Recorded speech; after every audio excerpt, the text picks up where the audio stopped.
Hello students, welcome to the English class. Students, in today's class, let us read the poem Coromandel Fishers and Understand, which is written by Sarojini Naidu, the famous poetess of India. Let us first know about the poet Sarojini Naidu.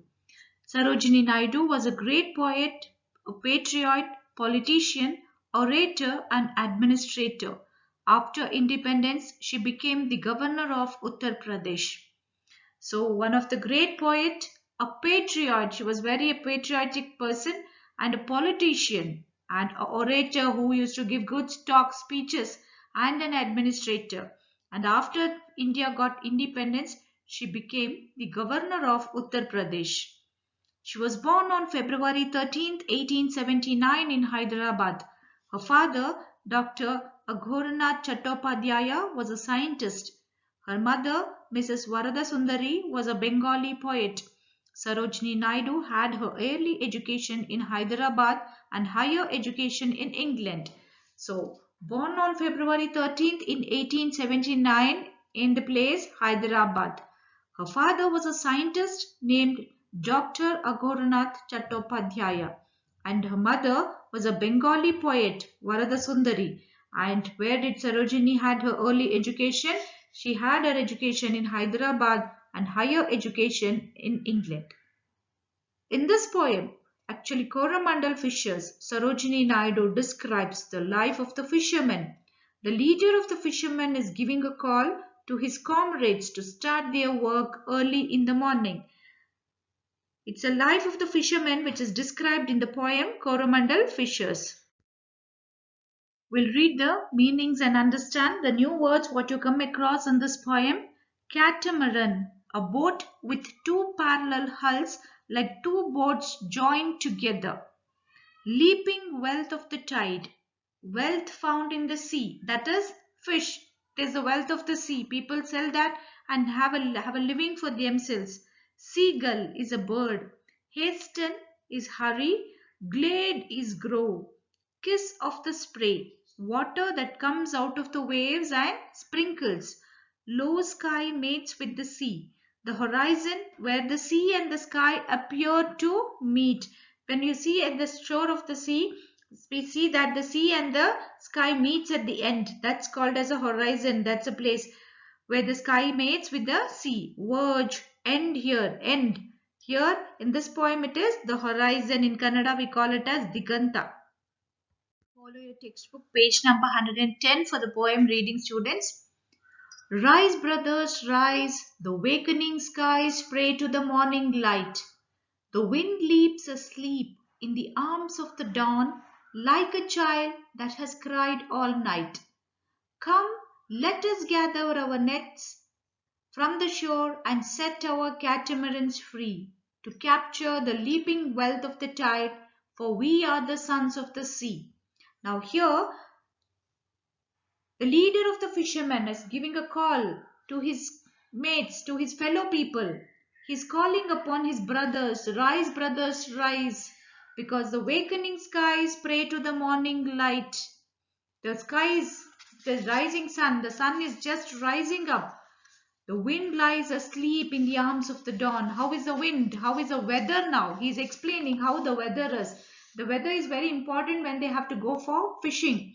So he says that wind lies asleep in the arms of the dawn. The wind seems to be sleeping in the arms of the dawn in the morning like a child that has cried all night. Overnight the wind was blowing. Now the child which has not slept the whole night, in the morning it sleeps very peacefully. In the same way, now the wind is very calm, he says. Come, let us gather our nets from the shore and set our catamarans free. So he calls his brothers to gather the nets to go for fishing from the shore and set our catamarans free. Catamarans is a boat with two parallel hulls, like two boats joined together. So in the picture you can see there, it is given. So in that way he calls up, let us set our catamarans free. The boats will be tied to the edge at night. So they have to release that and move on to the sea to capture the leaping wealth of the tide, for we are the sons of the sea. Why they are going out? They are going to catch fish, capture the leaping wealth of the tide. What is the leaping wealth of the tide? The fish. For we are the sons of the sea. They are born and brought up there, so they are consider themselves as the sons of the sea. No longer delay, let us hasten away in the track of the seagull's call. The sea is our mother, the cloud is our brother, the waves are our comrades all. What though we toss at the fall of the sun, where the hand of the sea god drives, he who holds the storm by the hair will hide in his breast our lives. So, what is the leader of the fishermen saying? No longer delay, no, don't delay. Let them hasten away in the tracks. Let us hurry up in the tracks of the seagull's call. See, they are going to move where the seagull, it's a kind of a bird which moves in the mid of the sea, flies in the mid of the sky. They are going to follow that. We will move looking into it. They consider sea as their mother and the cloud as their brother. The waves are our comrades all. And the leader of the fishermen says, how is the waves of the sea? It's all like our friends, like our comrades, because their life is half spent in the midst of the sea itself, catching fishes. What though we toss at the fall of the sun? So what is the leader saying? Where the hand of the sea god drives, we in the fall of the sun, we move from morning to evening in the sea. He who holds the storm by air, the sea god who holds the storm by the hair, will hide in our breast our life, his breast our lives. So it is the sea god which will protect them when they go out for fishing. That is what the leader of the fishermen says here. Sweet is the shade of the coconut glade and the scent of the mango grove, and sweet are the sands at the full moon with the sound of the voices we love. But sweeter, O brothers, the kiss of the spray and the dance of the wild foam's glee. Row, brothers, row to the edge of the verge where the low sky mates with the sea. Now, what is very sweet there? The shade of the coconut glade. What is a glade? It's a grove, coconut grove. Around it is seen with the coconut glade, and the shadows are seen. The shades of the coconut trees are seen, and the scent of the mango grove. They can even sense the smell of the mango fruits. And sweet are the sands with the full moon, with the sound of the voices we love. And with a full moon, the sands look more sweet and bright, and the sound of voices we love. What is that voice they love? The sound of the waves. But sweeter, O brothers, the kiss of the spray and the dance of the wild foam's glee, he says. When the sea boat moves in the sea, what happens when the waves rises? The water sparkles. That is the kiss of the spray. The waves touches them, and the dance of the wild foam's glee. What is this? It is the wild foams, means the water bubbles which comes out of that. It looks very wild, but it looks like dancing there, and the dance of the wild foam's glee, with happiness it dances. Row, brothers, row to the edge of the verge, says the leader.